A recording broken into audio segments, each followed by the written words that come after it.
Dalam sunyi yang jarang kita datangi, tersembunyi sebuah kekuatan yang tak tampak oleh mata, namun menggetarkan seluruh hidup kita, pikiran. Ia bukan sekadar suara dalam kepala, tapi sebuah pusat kendali yang, jika selaras dengan jiwanya, mampu menuntun nasib seperti arah angin bagi layar perahu. Tapi, berapa banyak dari kita yang sungguh menyadari bahwa setiap keputusan, setiap reaksi, bahkan setiap bisikan kecil dalam hati, sedang merangkai jalan hidup kita. Buku ini bukan tentang teori semata. Ia adalah perjalanan ke dalam diri, ke ruang-ruang yang sering terlupakan, di mana dialog batin, sugesti lembut, dan imajinasi memiliki peran lebih besar dari yang kita sangka. Di dalamnya, ada seni untuk bertahan, untuk berubah, dan untuk mencipta kembali diri kita dengan kesadaran penuh. Ini adalah undangan untuk berhenti sejenak dari kebisingan dunia, menunduk ke dalam, dan bertanya, apakah aku hidup dengan naskah yang kutulis sendiri, atau hanya membaca ulang bab yang dituliskan orang lain? Melalui setiap bab, Anda akan diajak bukan hanya untuk berpikir, tapi juga merasakan. Menyelaraskan pikiran dan nasib bukan tentang mengontrol segalanya, tetapi tentang berdamai dengan ketidaktahuan, mempercayai intuisi, dan menanam langkah-langkah kecil yang konsisten. Seperti benih yang tumbuh menjadi pohon, hidup yang sejati bukan dibentuk dari satu momen besar, melainkan dari keseharian yang penuh kesadaran. Mari kita mulai perjalanan ini, bukan untuk menjadi sempurna, tetapi untuk menjadi selaras. Bab 1. Membangunkan dialog batin. Dalam keramaian dunia modern, dengan notifikasi yang tak henti berdenting, berita yang datang silih berganti, dan tuntutan hidup yang terus menumpuk, kita jarang sekali benar-benar mendengarkan. Bukan hanya pada orang lain, tapi terlebih pada diri sendiri. Ada satu suara yang selalu bersama kita, yang tak pernah benar-benar pergi, namun seringkali dilupakan, suara hati. Ia tidak berteriak, ia berbisik. Dan dalam kebisingan itu, bisikannya tenggelam, padahal di sanalah kebenaran kita tinggal. Coba diam sejenak, tarik napas dalam, dan tanyakan pada diri sendiri, kapan terakhir kali aku sungguh mendengar suara hatiku? Suara hati bukanlah gema dari pikiran logis atau reaksi emosional sesaat. Ia hadir dalam keheningan, dalam momen kecil yang jujur. Kadang ia muncul sebagai rasa ragu saat kita berpura-pura senang, atau sebagai dorongan lembut untuk mengatakan tidak ketika dunia mengharapkan ya. Suara ini adalah inti diri yang paling otentik, namun terlalu sering terkubur oleh tuntutan luar dan opini orang lain. Membangunkan dialog batin adalah seperti menyalakan lentera dalam gua, perlahan tapi mengubah segalanya. Untuk benar-benar mendengar, kita perlu ruang. Meditasi bukanlah aktivitas rumit atau ritual yang harus sempurna. Ia adalah undangan untuk hadir, untuk duduk bersama pikiran, tanpa harus mengubah apapun, tanpa menghakimi. Seperti menonton awan lewat di langit, kita mengamati pikiran kita yang berlalu, yang cemas, yang penuh harap, yang mengkritik, yang bermimpi. Dalam ruang kosong itulah, keheningan menjadi guru. Kita mulai mengenali mana suara ego, mana suara luka lama, dan mana suara jiwa yang sejati.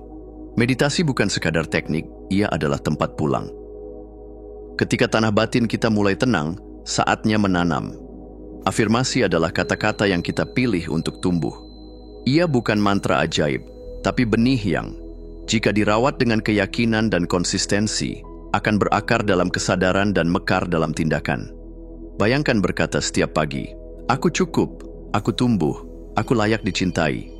Kata-kata ini, bila diucapkan dengan hati yang terbuka, perlahan menggantikan duri-duri kritik dalam diri kita dengan taman kepercayaan. Setiap afirmasi adalah pilihan sadar untuk mencipta masa depan, bukan mengulang masa lalu. Dialog batin kita seringkali seperti drama yang tak berkesudahan, penuh perdebatan, keraguan, dan kalimat-kalimat yang tidak akan kita ucapkan pada sahabat, namun dengan mudah kita katakan pada diri sendiri. Perubahan tidak terjadi dengan memaksa diri menjadi positif, melainkan dengan mengenali narasi-narasi lama dan perlahan mengubahnya.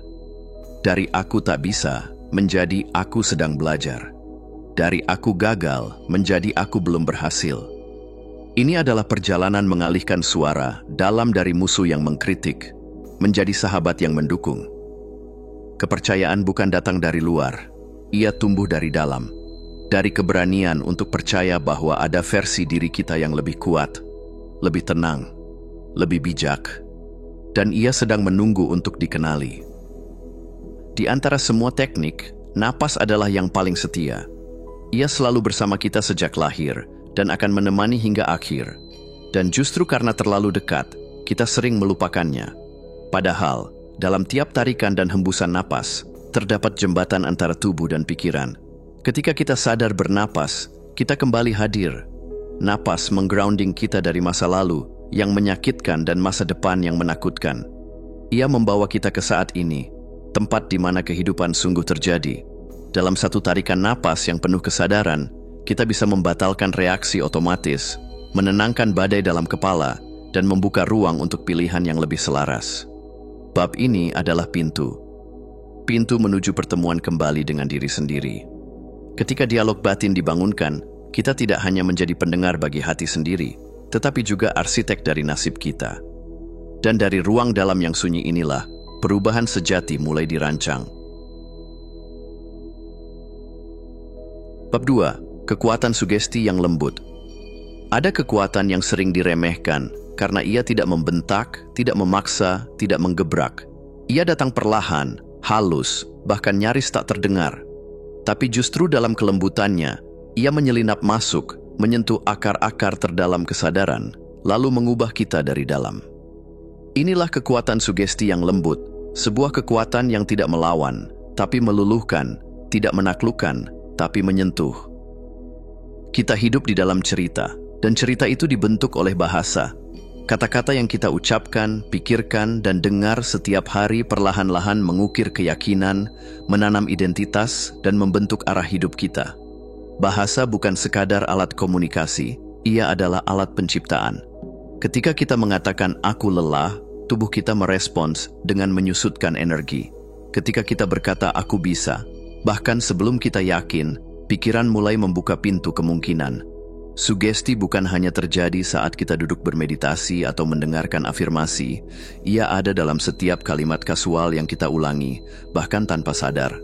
Maka pertanyaannya bukan apakah kita sedang mensugesti diri, tapi dengan apa kita sedang melakukannya. Ada dua momen istimewa dalam sehari di mana pikiran kita paling reseptif, saat kita baru bangun dan sesaat sebelum tidur. Dalam kondisi gelombang otak yang melambat, kesadaran terbuka seperti tanah yang baru dibajak, siap menerima benih apapun yang kita taburkan. Inilah mengapa ritual kecil di pagi dan malam bisa sangat dahsyat.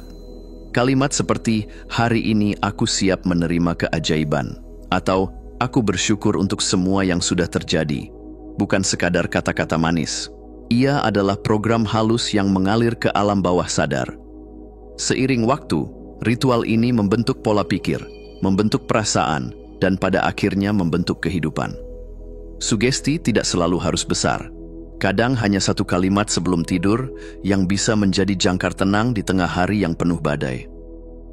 Pernahkah kita memperhatikan bagaimana seorang anak belajar berjalan? Ia jatuh, bangun, jatuh lagi, tertawa, coba lagi. Tidak ada suara dalam dirinya yang berkata, aku bodoh. Tidak ada rasa malu, tidak ada rasa gagal. Yang ada hanyalah dorongan alami untuk mencoba lagi, karena tubuh dan pikirannya belum terisi sugesti negatif. Ia belajar dengan kelembutan, dengan rasa ingin tahu, bukan dengan tekanan. Bayangkan jika kita bisa belajar, tumbuh, dan berubah dengan semangat yang sama, tanpa menghakimi diri sendiri saat jatuh, tanpa terburu-buru mencapai hasil, dan tanpa mencambuk diri agar cepat berhasil. Sugesti yang lembut adalah mengembalikan cara belajar kita ke sifat alaminya, penuh cinta, bukan ketakutan. Di era produktivitas dan ambisi yang tak henti, kita sering tergoda untuk memaksa diri. Kita dorong diri kita dengan kalimat seperti, ayo, kamu harus bisa, atau jangan lemah. Tapi motivasi yang lahir dari paksaan lebih mirip dorongan dari luar, cepat memudar, dan sering menimbulkan luka. Sebaliknya, sugesti yang lembut bekerja seperti air. Ia tidak merusak, tapi mengikis batu secara perlahan. Ia tidak melawan kita, tapi menyatu. Sugesti berbicara dari dalam, seperti suara sahabat yang berkata, aku bersamamu, kita bisa pelan-pelan.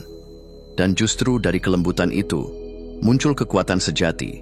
karena perubahan yang paling bertahan bukan yang dipaksakan, tapi yang dirangkul dengan penuh kesadaran.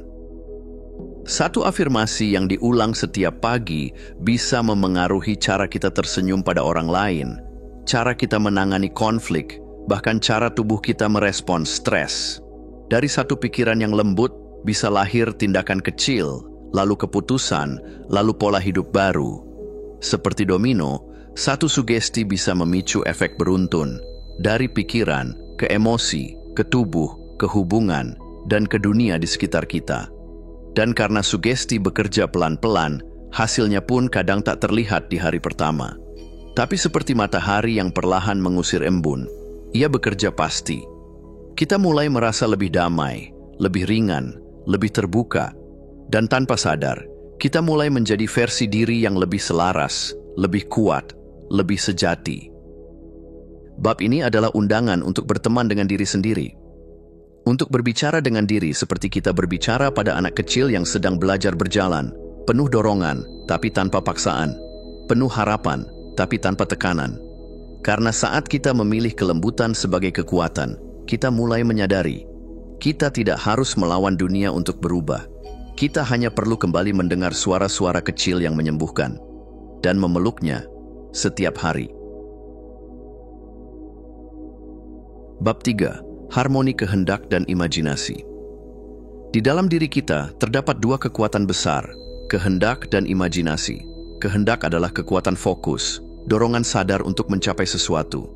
Ia seperti kemudi yang menentukan arah. Sedangkan imajinasi, ia adalah lautan luas, tempat semua kemungkinan tinggal. Ia menciptakan gambar, rasa, dan makna, bahkan sebelum sesuatu benar-benar terjadi. Jika keduanya bekerja sendiri-sendiri, kita bisa merasa terpecah. Tapi jika mereka bersatu dalam harmoni, maka perubahan menjadi tak terhindarkan. Banyak orang berusaha mengubah hidup hanya dengan kemauan. Mereka bekerja keras, menetapkan target, memaksa diri bangkit setiap hari. Tapi tanpa kolaborasi dari pikiran bawah sadar, usaha itu seperti mendayung perahu melawan arus. Bawah sadar adalah rumah dari kebiasaan, keyakinan, dan gambaran diri terdalam. Dan kunci untuk membukanya adalah imajinasi. Bersahabat dengan bawah sadar bukan tentang mengendalikan, tapi mendengarkan. Ini tentang bertanya, apa yang sebenarnya aku yakini tentang diriku? Dan apakah gambaran yang tersimpan di dalam sana mendukung impianku atau justru menghalangi? Saat kehendak kita mulai menghormati suara lembut dari bawah sadar, terbentuklah sinergi yang tidak bisa dibeli dengan usaha keras semata. Bayangkan ini, kamu duduk tenang, mata tertutup, dan kamu melihat dirimu berjalan dengan percaya diri ke arah panggung impianmu. Kamu bisa merasakan udara, mendengar suara, mencium aroma ruangan, bahkan merasakan detak jantungmu berdegup dalam kegembiraan. Kamu tidak sekadar membayangkan, kamu mengalami. Inilah kekuatan visualisasi kreatif. Ia bukan sekadar fantasi, tapi latihan mental yang menyelaraskan pikiran, tubuh, dan emosi pada kemungkinan terbaik. Ketika kita membayangkan kesuksesan seperti mimpi yang terjaga, jelas, hidup, dan penuh rasa, bawah sadar mulai percaya bahwa itu mungkin. Dan ketika ia percaya, ia mulai bekerja diam-diam mewujudkannya. Visualisasi bukan soal percaya buta. Ia adalah cara untuk menyirami benih harapan dengan emosi nyata agar keyakinan tumbuh dan tindakan menjadi selaras. Seringkali, bukan kurangnya potensi yang menghalangi kita, tapi gambaran mental yang membatasi.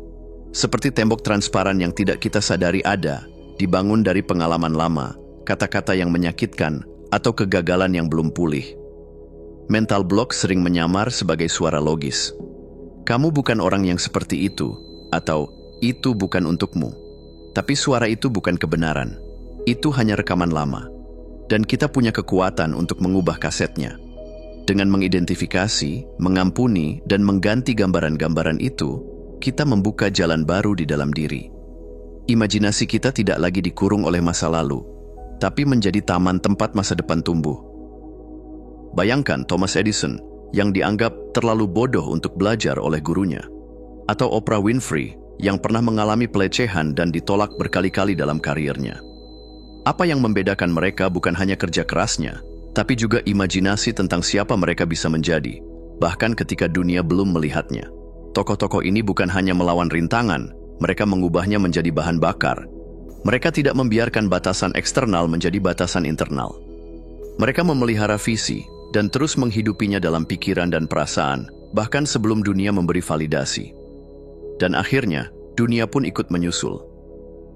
Untuk menguatkan harmoni antara kehendak dan imajinasi, cobalah latihan sederhana namun dalam. Pertama, ucapkan, "Aku bisa," sambil benar-benar merasakan kekuatan dan keyakinan dalam dirimu. Biarkan hatimu ikut berbicara, bukan hanya mulut yang berkata, tapi seluruh getaran tubuh ikut menyuarakan. Kedua, bayangkan situasi di mana kamu berhasil. Apa yang kamu lihat? Suara apa yang terdengar? Apa yang kamu rasakan di kulitmu? Libatkan sebanyak mungkin indera agar gambaran itu terasa nyata dan hidup. Terakhir, tanyakan ke dalam. Apa yang aku yakini tentang diriku hari ini? Dan biarkan afirmasi, "Aku bisa masuk ke lapisan keyakinan terdalam," perlahan menggantikan keraguan lama. Latihan ini bukan soal memaksa percaya, tapi membangun jembatan antara kehendak dan imajinasi. Ketika keduanya bekerja bersama, tidak ada yang terlalu jauh, tidak ada impian yang terlalu tinggi. Bab ini adalah pengingat bahwa kamu tidak harus memilih antara logika dan impian. Kamu bisa punya niat yang kuat dan tetap membiarkan imajinasi terbang. Karena perubahan sejati bukan soal melawan diri sendiri, tapi menyatukan bagian-bagian dirimu yang selama ini berjalan sendiri-sendiri. Dan saat kehendak dan imajinasi berdansa bersama, hidup pun mulai mengalun dalam simfoni kemungkinan baru. Bab 4. Ketangguhan mental sebagai seni. Ketangguhan bukan tentang menjadi keras kepala, bukan pula tentang selalu kuat tanpa air mata. Ketangguhan adalah seni, sebuah tarian halus antara jatuh dan bangkit, antara hancur dan pulih, antara menerima dan melanjutkan. Ia bukan hasil dari kekuatan otot, melainkan hasil dari ketekunan jiwa. Ketangguhan sejati tidak berbunyi lantang. Ia tumbuh dalam diam, dalam malam-malam yang gelap, dan dalam keputusan kecil untuk tidak menyerah, hari demi hari. Bayangkan pohon oak yang berdiri di tengah ladang terbuka. Akarnya menembus dalam ke tanah, menjalin hubungan rahasia dengan bumi. Ketika badai datang, pohon lain mungkin tumbang, namun oak tetap berdiri. Ia bisa melengkung, tapi tidak patah. Ia bisa kehilangan daun, tapi tidak kehilangan hidupnya. Ketangguhan mental seperti pohon oak itu. Kita tak bisa mencegah badai datang, kegagalan, penolakan, kehilangan. Namun kita bisa menumbuhkan akar yang cukup dalam untuk tetap berdiri.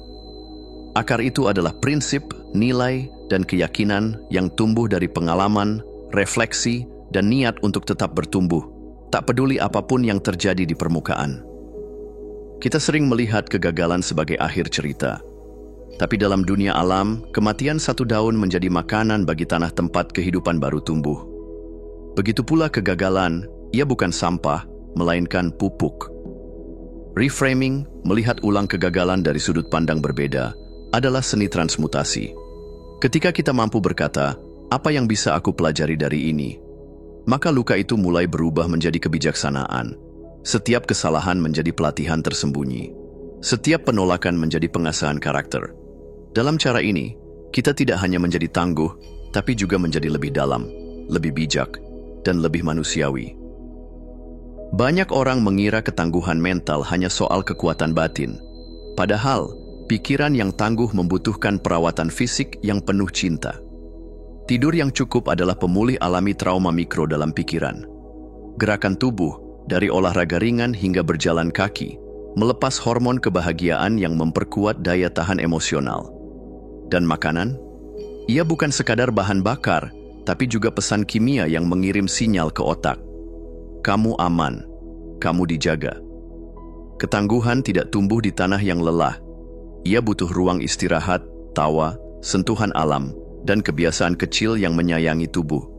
Karena tubuh dan jiwa tidak pernah benar-benar terpisah, keduanya saling menjaga dalam tarian kehidupan. Di tengah tekanan, mudah bagi kita untuk lupa bahwa ada hal-hal yang tetap berjalan dengan baik. Menulis jurnal syukur adalah cara sederhana, namun sakral untuk mengingat bahwa hidup ini tidak pernah sepenuhnya gelap. Catatlah 3 hal yang kamu syukuri setiap hari, sekecil apapun. Sinar matahari pagi, tawa teman, nafas yang masih teratur. Ini bukan hanya latihan pikiran positif, melainkan pembentukan lensa baru untuk melihat dunia. Syukur mengingatkan kita bahwa bahkan saat badai datang, masih ada cahaya di balik awan. Dan cahaya kecil pun cukup untuk menunjukkan jalan pulang. Kadang ketangguhan lahir dari satu kata kecil, belum. Aku gagal menjadi aku belum berhasil. Aku tak bisa menjadi aku belum bisa. Kata ini membuka pintu masa depan. Ia memberi ruang bagi proses. Ia menanamkan harapan bahwa perjalanan masih berlangsung. Dan apa yang belum terjadi hari ini bisa menjadi kenyataan besok. Belum adalah jembatan antara rasa putus asa dan potensi yang belum terungkap. Ia sederhana, namun mengandung kekuatan spiritual yang mendalam, karena ia percaya pada waktu, pada pertumbuhan, dan pada kemampuan diri yang sedang dalam perjalanan. Ketangguhan bukan benteng yang dibangun dari batu, melainkan taman yang terus dirawat. Ia bukan tentang tak tersentuh oleh luka, melainkan tentang memilih untuk terus sembuh. Dalam dunia yang terus berubah, ketangguhan adalah seni adaptasi yang lembut. Dan setiap dari kita, dengan perhatian dan latihan, bisa menjadi seniman kehidupan yang tangguh namun penuh kasih, kuat namun tetap lembut. Disinilah keajaiban terjadi, ketika jiwa yang telah diuji tetap memilih untuk berbunga. Bab 5, portal menuju versi terbaik diri. Versi terbaik dari dirimu bukanlah sosok yang sempurna, tanpa celah atau selalu bahagia. Ia adalah dirimu yang paling utuh, yang jujur pada luka dan tetap memilih untuk tumbuh. Ia adalah dirimu yang berani mengulurkan tangan ke dalam gelapnya ketakutan dan menemukan cahaya kecil, harapan, niat, dan keberanian untuk berubah. Perjalanan menuju versi itu bukan jalan pintas, melainkan portal. Sebuah ambang spiritual yang hanya bisa dilewati oleh mereka yang siap melihat diri mereka sendiri dengan jujur dan penuh kasih. Di balik rutinitas harian, di bawah lapisan peran sosial, dan di sela-sela kata tidak bisa, tersembunyi potensi yang belum tergali. Setiap manusia menyimpan permata dalam dirinya, ide yang belum diungkapkan, keberanian yang belum diuji, kreativitas yang masih tidur, cinta yang belum mengalir sepenuhnya. Namun potensi itu tak muncul lewat paksaan, melainkan melalui penemuan. Ketika kita mulai memperlambat langkah, memberi ruang untuk mendengar suara hati, dan memeluk rasa penasaran, kita perlahan-lahan menemukan kembali sisi-sisi diri yang dulu terlupakan. Mungkin itu adalah hasrat masa kecil yang terkubur oleh tuntutan dewasa, atau kekuatan bertahan hidup yang dulu kita anggap sebagai kelemahan. Menggali potensi bukan berarti menjadi lebih baik dari orang lain. Ini tentang menjadi lebih sejati dari versi diri yang kita kenal kemarin. Kebiasaan adalah arsitek tak terlihat yang membangun hidup kita secara diam-diam. Ia bekerja dalam senyap, membentuk masa depan melalui pilihan-pilihan kecil yang kita ambil setiap hari. Banyak yang percaya pada teori 21 hari untuk menciptakan kebiasaan baru. Namun sesungguhnya, inti perubahan bukan terletak pada angka, melainkan pada ketulusan niat dan konsistensi lembut. Merancang ulang kebiasaan berarti mendekati proses transformasi dengan welas asih, bukan paksaan. Kita bisa mulai dari hal-hal kecil yang tampak sepele namun berarti besar. 1 menit hening di pagi hari, 1 gelas air putih dengan kesadaran penuh, 1 kalimat afirmasi sebelum tidur. Perubahan sejati tak harus meledak-ledak. Ia seringkali datang diam-diam dari pengulangan yang disadari. Karena saat kebiasaan berpadu dengan kesadaran, maka transformasi pun tumbuh dari dalam. Bayangkan seseorang yang sedang berada di titik nadir hidupnya, ditinggalkan, kehilangan pekerjaan, dan hampir menyerah. Namun dari dasar itulah ia mulai melangkah. Ia tidak langsung melonjak menjadi orang sukses, tapi ia memilih untuk bangun lebih pagi. Ia membaca 1 halaman buku setiap hari. Ia menuliskan rasa syukurnya meski air mata masih mengalir. Dan di suatu hari yang biasa, ia menyadari dirinya telah berubah. Lebih kuat, lebih jernih, dan lebih penuh kasih. Transformasi bukanlah kisah keajaiban semalam. Ia adalah perjalanan panjang dari kesediaan untuk mulai lagi, berulang kali, dengan hati yang terus terbuka. Salah satu cara paling menyentuh untuk merangkul versi terbaik diri adalah melalui meditasi cermin.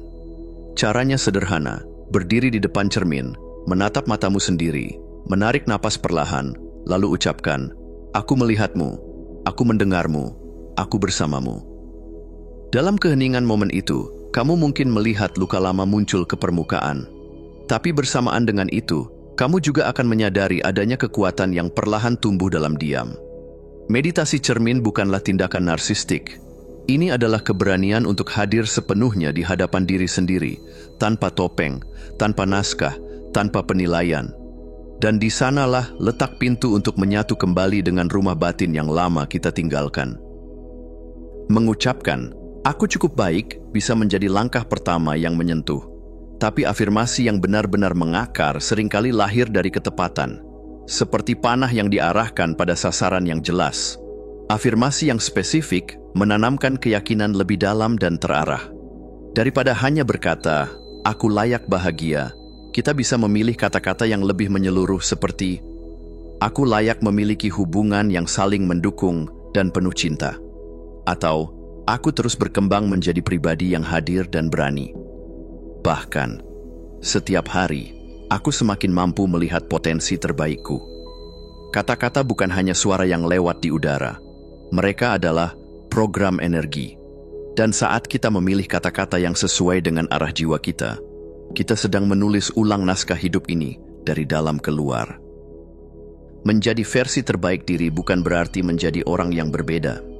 Ini adalah proses kembali pada cahaya yang sejak awal tinggal dalam diri kita, namun tertutup oleh debu trauma, keraguan, dan kebisingan dunia.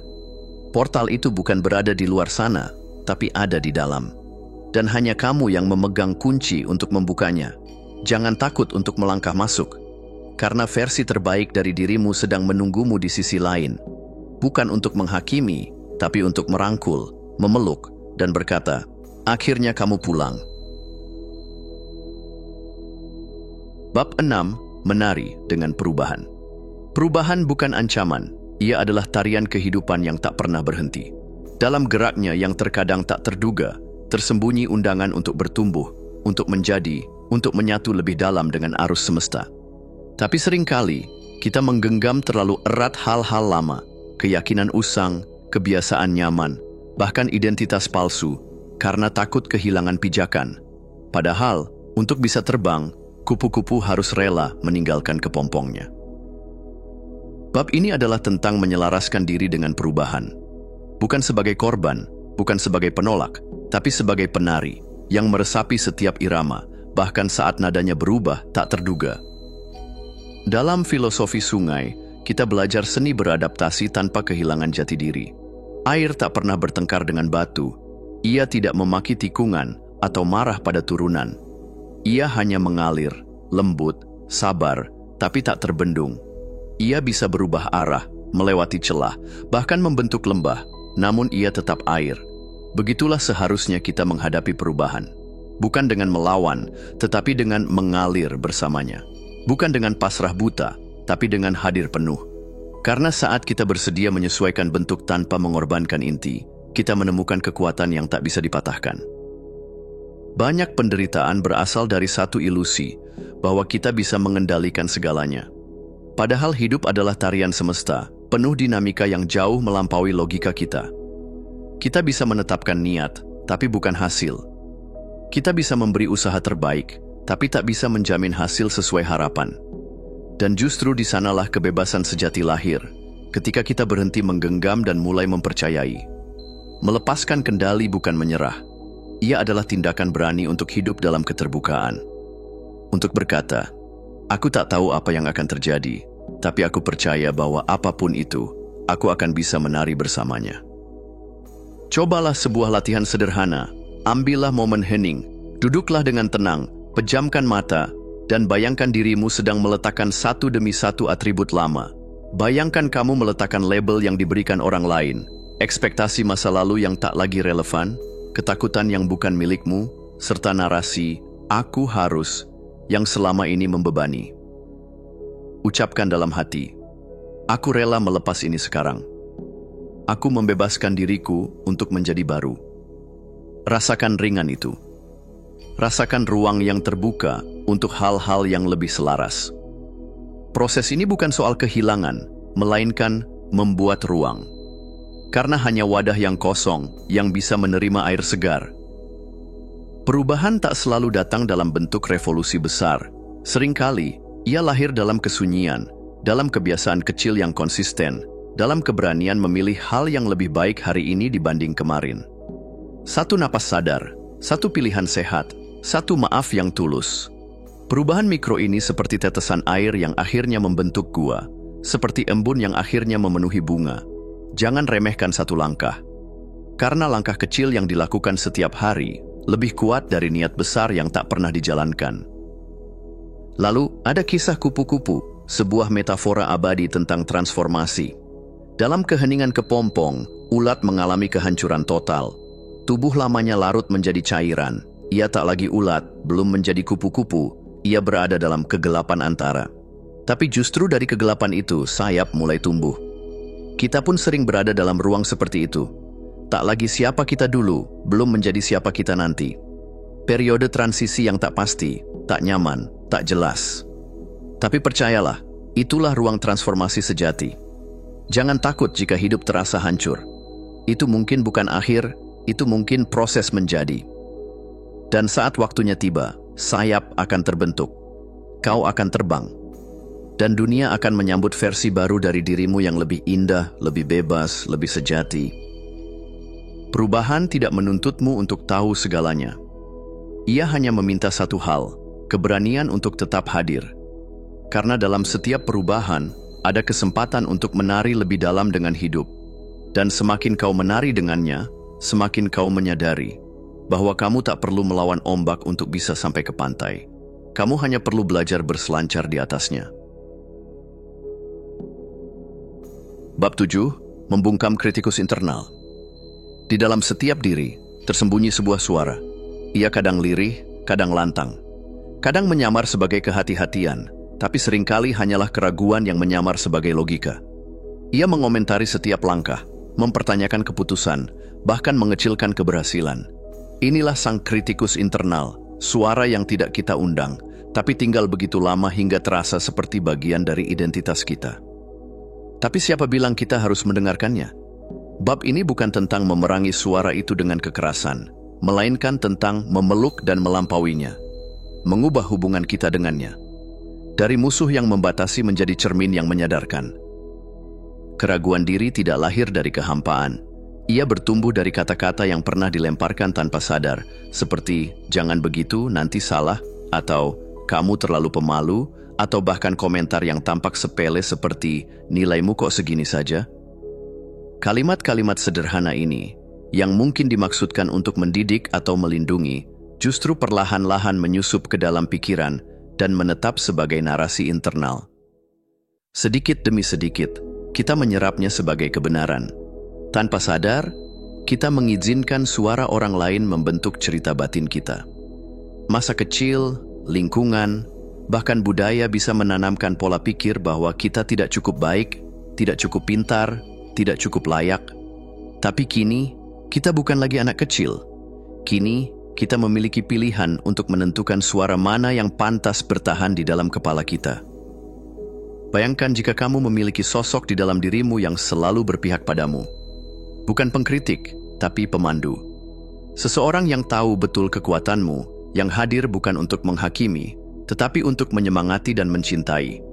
Ciptakanlah sosok ini, beri ia nama, bisa, si bijak, versi hebatku, atau sang penyayang. Setiap kali keraguan mulai menyusup, panggil suara ini. Biarkan ia berbicara dengan hangat dan penuh percaya diri. Kamu bisa, aku percaya padamu, lihat seberapa jauh kamu telah melangkah. Dengan secara sadar mengaktifkan persona yang mendukung ini, kamu sedang melatih ulang sistem keyakinanmu, dari yang dipenuhi ketakutan, menjadi penuh keyakinan dan kasih. Cobalah latihan sederhana namun penuh makna. Ambil 2 kursi. Duduklah di salah satunya dan izinkan sang kritikus internal berbicara. Biarkan ia mengungkapkan kekhawatirannya, ketakutannya, keraguannya. Dengarkan saja. Lalu pindah ke kursi yang satunya lagi. Duduklah sebagai dirimu yang penuh keyakinan dan cinta pada diri sendiri. Jawablah dengan ketenangan, bukan perlawanan. Ketika sang kritikus berkata, "Kamu akan gagal lagi, seperti dulu," maka jawaban dari sang keyakinan bisa datang seperti ini. "Mungkin, tapi sekarang aku lebih siap, dan gagal bukan musuhku. Ia adalah guruku." Latihan ini menciptakan ruang dialog, bukan konflik. Karena kadang, yang dibutuhkan oleh rasa takut bukanlah sanggahan, tetapi ruang untuk didengar dan dipahami, lalu diajak melihat dari sudut yang berbeda. Pikiran negatif sangat suka diperlakukan dengan serius. Ia ingin merasa penting, seolah-olah ia satu-satunya kebenaran yang harus dipercaya. Tapi kamu memiliki satu senjata ajaib untuk meruntuhkannya. Humor. Misalnya, saat suara dalam pikiranmu berkata, "Kamu nggak bakal bisa." Bayangkan kalimat itu diucapkan oleh seekor bebek kuning dengan suara cempreng atau karakter kartun favoritmu yang terlalu dramatis. Lalu tertawalah. Tertawa bukanlah tindakan menyepelekan, melainkan membebaskan. Karena ketika kamu bisa menertawakan absurditas dari pikiran negatifmu, kamu menyadari bahwa itu hanyalah cerita yang bisa dikarang. Dan jika bisa dikarang, tentu bisa diubah. Sediakan waktu hening, ambil kertas dan pena, lalu tulislah sebuah surat cinta untuk dirimu sendiri. Isinya bisa sederhana, tapi tulus dan menguatkan. "Aku bangga padamu. Kau telah melewati banyak hal. Aku mencintaimu, bahkan saat kau merasa gagal." Simpan surat ini dan bacalah kembali saat suara kritikus internal mulai berbisik lagi. Jadikan surat itu sebagai jangkar, pengingat bahwa kamu punya sekutu sejati yang tak pernah pergi. Dirimu sendiri. Dan itu sudah cukup, bahkan lebih dari cukup, untuk terus bertumbuh dan bersinar. Membungkam kritikus internal bukan berarti menghapus suara itu sepenuhnya. Itu berarti memutuskan bahwa suara tersebut tidak memiliki kuasa mutlak atas hidupmu. Bahwa kamu punya pilihan untuk mendengarkan suara lain, yang lebih lembut, lebih penuh kasih, dan lebih membangun. Karena pada akhirnya, dunia akan menilaimu seperti kamu menilai dirimu sendiri. Dan jika kamu bisa belajar mencintai dirimu tanpa syarat, maka perlahan, dunia pun akan mencerminkan cinta yang sama. Bab 8. Menulis ulang skrip hidup. Setiap hari kita hidup di dalam sebuah naskah. Bukan naskah yang kita tulis dengan sadar, melainkan yang perlahan terukir dari pengalaman masa lalu, kata-kata yang kita dengar sejak kecil, dan luka-luka yang tidak sempat kita sembuhkan. Naskah itu mengatur cara kita berbicara pada diri sendiri, cara kita bereaksi saat gagal, dan bahkan cara kita bermimpi. Namun, inilah kabar baiknya. Skrip itu bisa ditulis ulang. Kita bukan pemeran dalam drama yang ditentukan orang lain. Kita adalah penulis, sutradara, dan tokoh utama. Dan setiap momen adalah kesempatan untuk mengangkat pena dan menulis ulang kisah kita sendiri. Loop mental adalah semacam rekaman tua yang terus diputar dalam kepala. Kalimat-kalimat seperti, "Aku memang begini orangnya," "Sudah terlambat untuk berubah," atau "Aku tidak cukup pintar" muncul begitu saja, seolah-olah mereka bagian dari diri kita.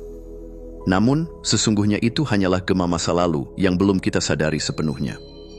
Untuk menulis ulang skrip hidup, langkah pertama adalah menyadari keberadaan mereka. Perhatikan saat pikiran itu muncul. Jangan lawan, cukup amati. Dalam kesadaran itulah, kamu mulai mengambil kembali kendali atas hidupmu. Kamu berhenti menjadi tokoh pasif dan mulai menjadi penulis aktif. Bayangkan kamu sedang menulis ulang sebuah dialog batin. Jika sebelumnya kamu berkata, "Aku bukan orang kreatif," cobalah mengubahnya menjadi sesuatu yang lebih lembut dan penuh kemungkinan. Misalnya, "Aku sedang belajar mengekspresikan diri dengan cara-cara baru." Atau, "Setiap hari, aku membuka ruang untuk ide yang segar." Kamu juga bisa berkata, "Aku mengeksplorasi ide baru dengan rasa ingin tahu." Lihat bagaimana nada yang tadinya tertutup kini membuka pintu. Dari vonis menjadi perjalanan. Dari sudah selesai menjadi masih tumbuh. Disinilah kekuatan skrip baru bekerja. Ia memberi ruang bagi masa depan yang lebih luas. Ruang mencerminkan pikiran. Dan seringkali, untuk menata ulang pikiran, kita perlu mulai dari luar. Bayangkan satu sudut ruangan berubah menjadi altar kecil afirmasi. Bayangkan kutipan yang memberdayakan tertempel di cermin kamar mandi, atau jurnal yang diletakkan rapi di sisi tempat tidur. Saat lingkungan mendukung narasi baru, kebiasaan pun mengikutinya. Aroma kopi pagi di tempat yang tenang bisa memperkuat skrip, aku memulai hari dengan kesadaran. Sementara pencahayaan lembut di malam hari dapat menghidupkan skrip, aku layak untuk beristirahat dan dipulihkan. Kadang ketika keyakinan pada diri sendiri masih goyah, kamu bisa meminjam kekuatan dari mereka yang telah lebih dulu menapaki jalan serupa. Tanyakan pada dirimu, bagaimana tokoh ini akan bersikap dalam situasi yang sama? Apakah ia akan menyerah atau tetap melangkah? Dengan cara ini, kamu tidak sedang meniru, melainkan belajar. Kamu sedang menanamkan skrip yang lebih kuat ke dalam sistem keyakinanmu.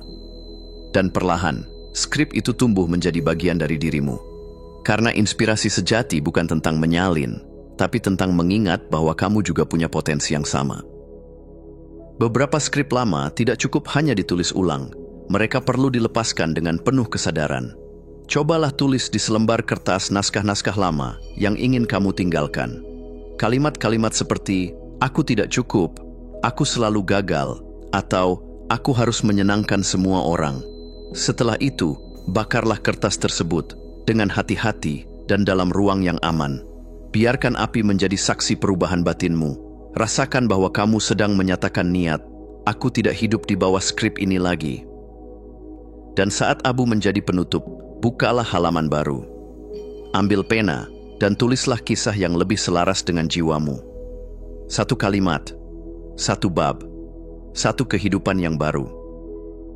Menulis ulang skrip hidup bukan berarti menyangkal masa lalu. Itu berarti kamu tidak lagi mengizinkan masa lalu menulis masa depanmu. Kamu memilih kata-kata baru yang memberdayakan. Kamu menciptakan narasi baru yang penuh harapan. Dan disitulah letak kebebasan sejati. Bukan di luar sana, tapi dalam satu keputusan berani untuk menjadi penulis dari kisahmu sendiri. Bab 9. Menyalakan api kreativitas. Kreativitas bukanlah milik segelintir orang yang duduk di balik kanvas atau berdiri di panggung dengan mikrofon. Ia adalah denyut yang hadir dalam setiap manusia, sebuah percikan ilahi yang mengundang kita untuk mencipta, membentuk, dan menemukan cara baru dalam melihat dunia. Menyalakan api kreativitas bukanlah tentang menjadi seniman, melainkan menjadi manusia yang utuh, yang berani merasakan, mengekspresikan, dan mewujudkan. Sejak kecil, kita terbiasa mendengar bahwa kreativitas hanyalah milik mereka yang bisa menggambar dengan indah, memainkan alat musik, atau merangkai kata menjadi puisi. Sedangkan yang lain perlahan mulai percaya bahwa mereka bukan orang kreatif. Padahal, kreativitas bukanlah soal keterampilan teknis, melainkan keberanian untuk melihat dan membuka kemungkinan baru. Seorang ibu yang menciptakan cara unik agar anaknya mau makan sayur, atau seorang pegawai yang menemukan cara lebih efisien untuk menyelesaikan tugasnya. Keduanya sedang berkreasi. Kreativitas tidak memilih siapa yang layak. Ia tidak eksklusif, tidak elitis, dan hidup dalam setiap keberanian untuk berpikir secara berbeda. Salah satu pintu paling sederhana untuk memasuki wilayah kreativitas adalah melalui pertanyaan. Apa jika, saat kita bertanya, apa jika semua meja kerja transparan? Atau, apa jika saya menulis surat cinta untuk diri sendiri setiap minggu? Atau mungkin, apa jika saya membuat ulang rutinitas pagi dengan sentuhan seni? Maka kita sedang memberi ruang bagi imajinasi untuk bermain. Pertanyaan-pertanyaan ini tidak bertujuan memberikan jawaban segera. Justru dalam ketidakpastian dan kelenturan itulah, pikiran bawah sadar mulai bergerak, menjelajah, dan menciptakan. Di sanalah, ide-ide baru seringkali muncul, tanpa tekanan, tanpa batasan. Ada satu kebiasaan yang diam-diam menyatukan banyak tokoh besar dalam sejarah, berjalan kaki. Di tengah dunia yang bergerak cepat, berjalan menjadi semacam meditasi yang lembut. Ketika langkah kaki menyatu dengan irama bumi, pikiran mulai melambat dan kejernihan pun hadir. Pepohonan tidak tumbuh dengan memaksa, mereka mengikuti ritme alam. Demikian juga dengan kita. Kadang, ide-ide tidak datang ketika kita duduk memaksa diri untuk berpikir, melainkan ketika kita melepaskan, menyelaraskan tubuh dan hati dengan dunia yang diam-diam selalu menginspirasi. Bayangkan kamu memiliki sebuah buku pribadi, tempat kamu mengumpulkan potongan-potongan mimpi, gambar rumah impian, kutipan yang membangkitkan semangat, atau bahkan coretan acak yang entah mengapa membuatmu tersenyum. Buku ini bukan hanya hiasan, ia adalah jendela menuju jiwamu yang terdalam. Saat kamu kehilangan arah atau merasa kosong, bukalah buku itu. Biarkan matamu menjelajahi halaman demi halaman, dan biarkan energi dari mimpi-mimpi kecil itu menyalakan kembali nyala di hatimu. Kreativitas seringkali bukan tentang menciptakan sesuatu yang benar-benar baru, melainkan tentang mengingat kembali apa yang membuatmu hidup. Di balik layar kesadaran, ada sebuah ruang sunyi dan jernih. Pikiran bawah sadar. Ia tidak pernah tidur. Ia terus bekerja, menganyam kenangan, menghubungkan pola, merangkai makna. Ketika kamu mempercayainya, kamu membuka pintu bagi aliran ide yang tanpa batas. Katakan pada dirimu dengan keyakinan lembut, ide mengalir tanpa henti. Ucapkan juga, aku terhubung dengan sumber kreativitas tak terbatas, dan inspirasiku datang dengan mudah dan penuh sukacita. Afirmasi seperti ini bukan sekadar ucapan, melainkan sinyal kepada semesta bahwa kamu siap untuk menerima. Dan saat kamu membuka diri, kreativitas datang bukan dengan teriakan, tetapi dengan bisikan. Ia muncul sebagai getaran halus yang mengajakmu mencipta dari hati. Kreativitas bukanlah sesuatu yang kamu miliki atau tidak miliki. Ia adalah sesuatu yang kamu hidupkan, sedikit demi sedikit, dengan pertanyaan, dengan langkah, dengan kesadaran. Ketika nyalanya mulai menyala, kamu akan mulai melihat keajaiban dalam hal-hal paling sederhana, dan menemukan keindahan dalam ide-ide yang selama ini terabaikan. Jadi, tunggu apa lagi? Ambillah pena, kuas, sepatu berjalan, atau selembar kertas kosong. Lalu, izinkan ide-idemu menari. Dunia tidak membutuhkan kesempurnaanmu, tapi ia menunggu untuk disentuh oleh kreativitasmu, yang selama ini hanya menunggu untuk dihidupkan kembali.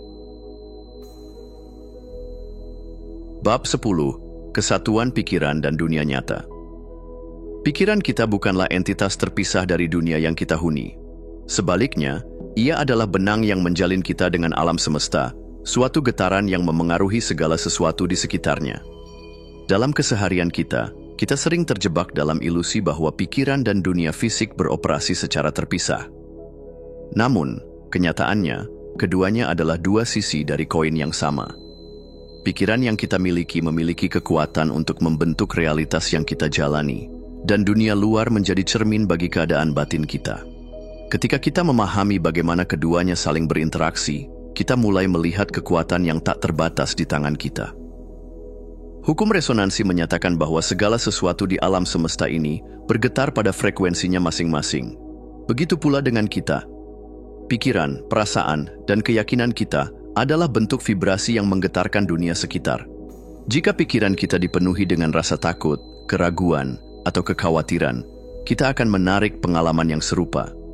Sebaliknya, jika kita berada dalam keadaan batin yang penuh harapan, cinta, dan keyakinan, kita akan menarik energi positif yang sejalan dengan getaran tersebut. Bayangkan diri kita seperti sebuah pemancar radio. Jika kita ingin menerima gelombang kebahagiaan, kedamaian, dan kesuksesan, kita harus menyesuaikan frekuensi pikiran dan perasaan kita untuk mengirimkan gelombang yang sama. Dunia luar, dengan segala pengalaman dan peluangnya, hanya menunggu kita untuk mengatur frekuensinya. Cobalah sebuah eksperimen sederhana.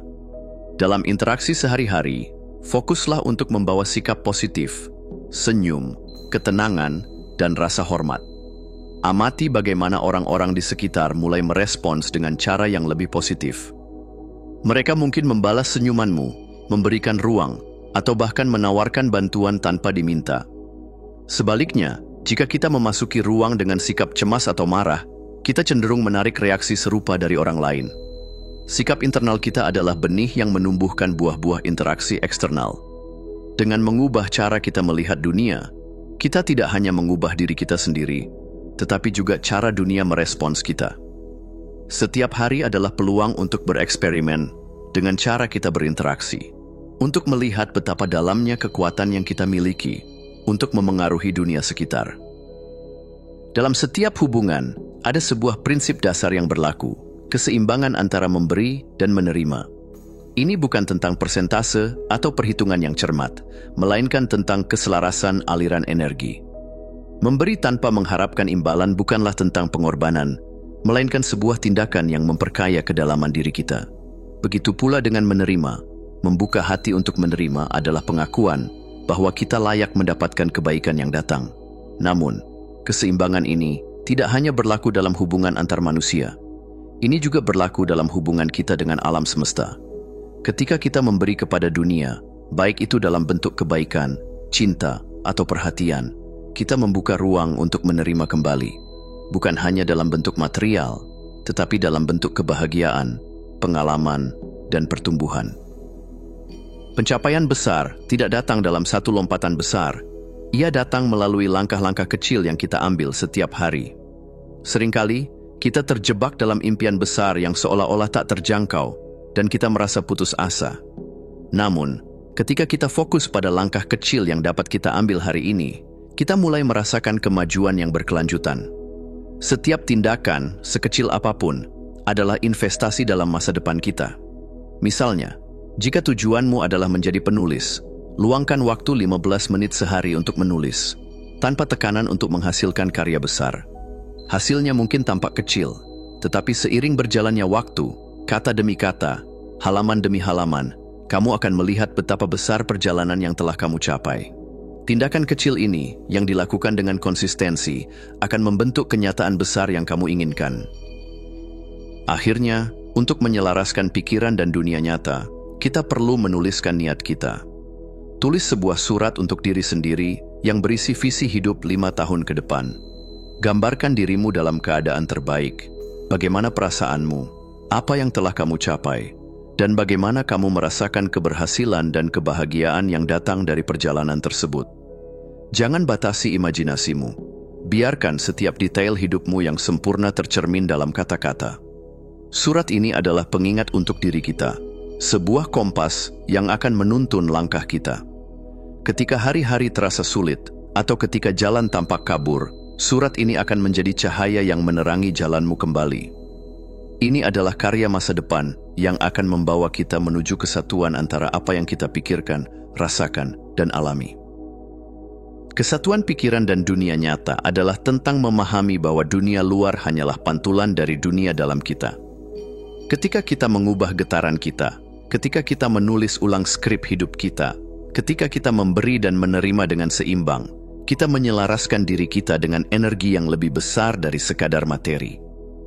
Kita berpartisipasi dalam aliran kehidupan yang lebih besar, dan kita mulai menyadari bahwa segala sesuatu yang kita butuhkan untuk mewujudkan impian kita sudah ada dalam diri kita, hanya menunggu untuk ditemukan. Kesimpulan. Pada akhirnya, perjalanan ini adalah tentang menyadari bahwa kita adalah pencipta dari dunia yang kita alami.